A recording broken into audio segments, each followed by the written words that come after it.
affirmations, visualizations, scripting method இது எல்லாமே law of attraction ஓட different techniques.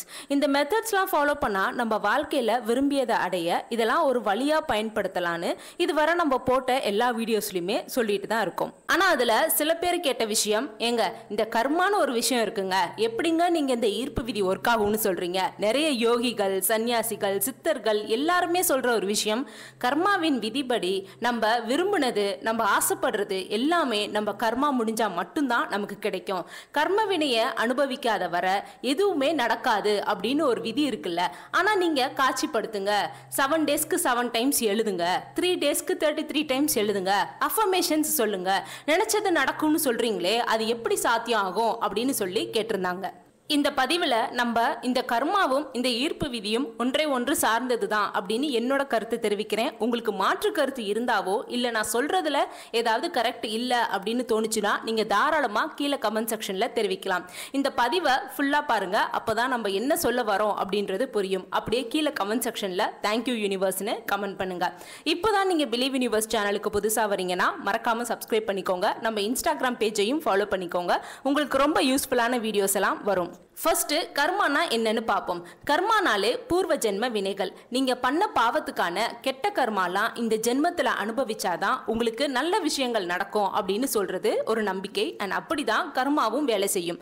கர்மாவை சுருக்கமா சொல்லணும்னா நியூட்டன்ஸ் 3ஆம் விதி அப்படின்னு சொல்லலாம். ஒவ்வொரு வினைக்கும் ஒவ்வொரு எதிர்வினை இருக்கும். அப்போ அதோட பொருள் என்னன்னா, நீங்க நல்லது பண்ணா நல்லது நடக்கும், கெட்டது பண்ணா கெட்டது தான் நடக்கும். நீ பற்ற வைத்த நெருப்பொன்று பற்றி எறிய உனை கேட்கும், வினை விதைத்தவன் வினை அறுப்பான். இப்படி பல டெஃபினிஷன் சொல்லிட்டே போகலாம். நம்ம எப்படி லா ஆஃப் அட்ராக்ஷன்ல நம்ம எண்ணங்களுக்கு வைப்ரேஷன்ஸ் இருக்கு அப்படின்னு சொல்றோமோ அதே மாதிரி கர்ம வினைகளுக்கும் அதிர்வலைகள் இருக்கு. கெட்ட கர்மானா எதிர்மறை அதிர்வலைகள், நல்ல கர்மானா நேர்மறை அதிர்வலைகள். அதனால கர்ம வினைகளுக்கும் அதிர்வலைகள் இருக்கு. நல்ல விஷயங்கள் பண்ணா நல்ல கர்மா, கெட்ட விஷயங்கள் பண்ணா கெட்ட கர்மால போய் சேர்ந்துடும். இப்போ மூட்டை மூட்டையா கெட்ட கர்மா நல்ல கர்மான்னு சொல்லி நம்ம கர்மாக்களை சேர்த்து வச்சுக்கிட்டே தான் வருவோம்.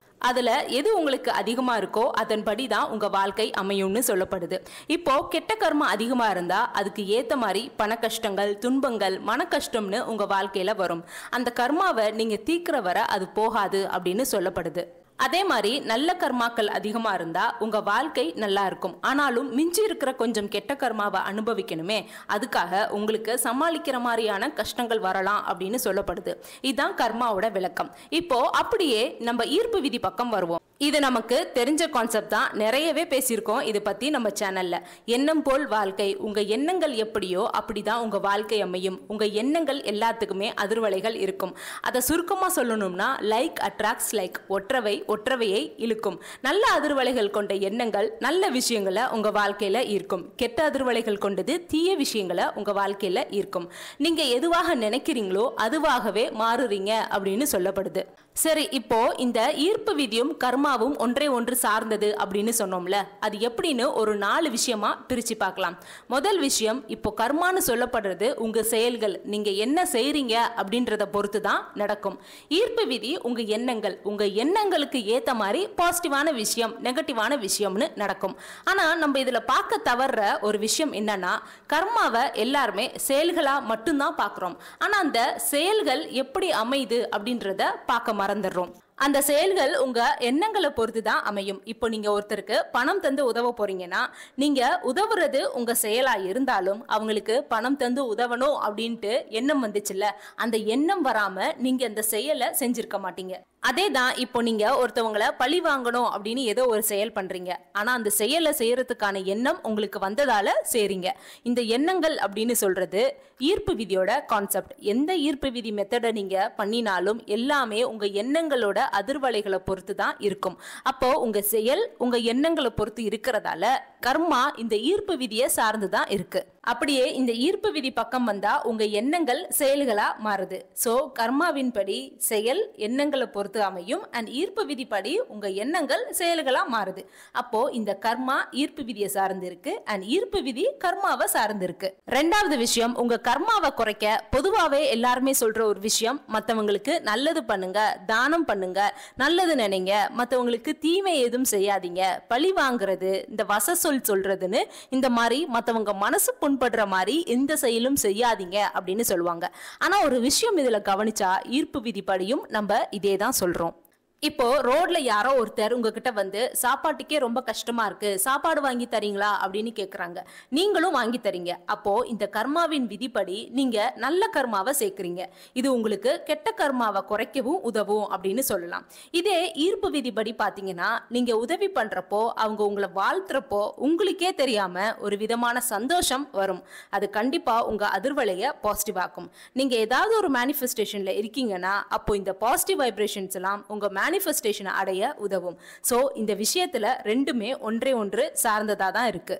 மூணாவது விஷயம், கர்மாவின் விதிப்படி நீங்க இன்னைக்கு என்ன செய்றீங்களோ அதன்படி தான் உங்க எதிர்காலம் அமையும். அதனாலதான் முன்ஜென்மம் பத்திலாம் இதுல பேசுறோம்.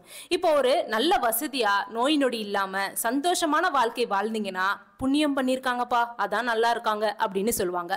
அதே ஒரு கஷ்டமான வாழ்க்கை வாழுனா நம்மளே சில டைம்ஸ் நமக்கே சொல்லிப்போம், என்ன பாவம் பண்ணேனோ இப்படி ஒரு வாழ்க்கை எனக்கு அமைஞ்சிருக்கு அப்படின்ட்டு.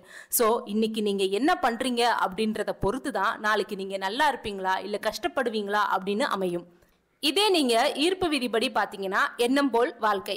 இன்னைக்கு நீங்க என்னவாக இருக்கணும் அப்படின்னு நினைக்கிறீங்களோ அதுவாகவே தான் நீங்க எதிர்காலத்துல ஆகுறீங்க. இதுக்காக தான் நம்ம விஷுவலைசேஷன், அஃபர்மேஷன்ஸ் மெத்தட் எல்லாம் யூஸ் பண்றோம். உங்க ரியாலிட்டியை தீர்மானிக்கிறது நீங்க தான்.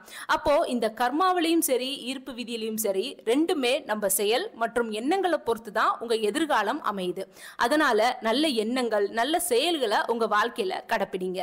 நாலாவது விஷயம், இது கொஞ்சம் முக்கியமான விஷயம்னு கூட சொல்லலாம். ஏன்னா நிறைய பேருக்கு இருக்கிற டவுட் என்னன்னா, இந்த கர்மாவும் ஈர்ப்பு விதியும் ஒன்றே ஒன்று சார்ந்தது.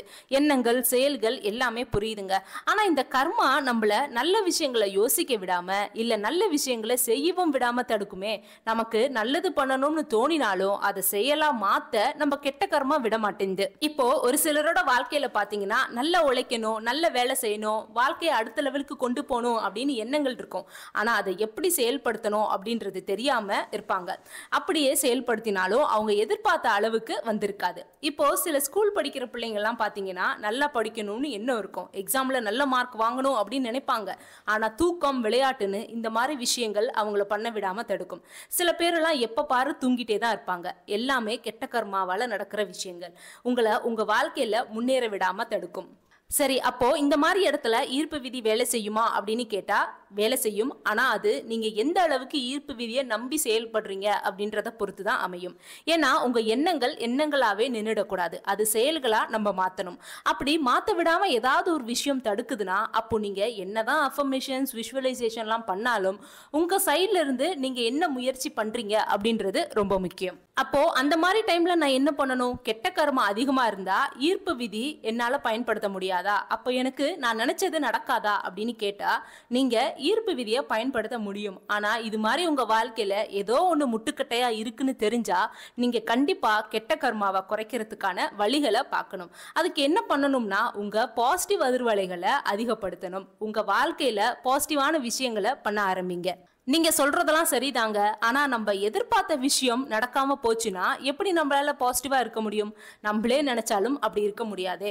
ஏன்னா நம்ம எல்லாருமே சாதாரணமான மனிதர்கள் தானே.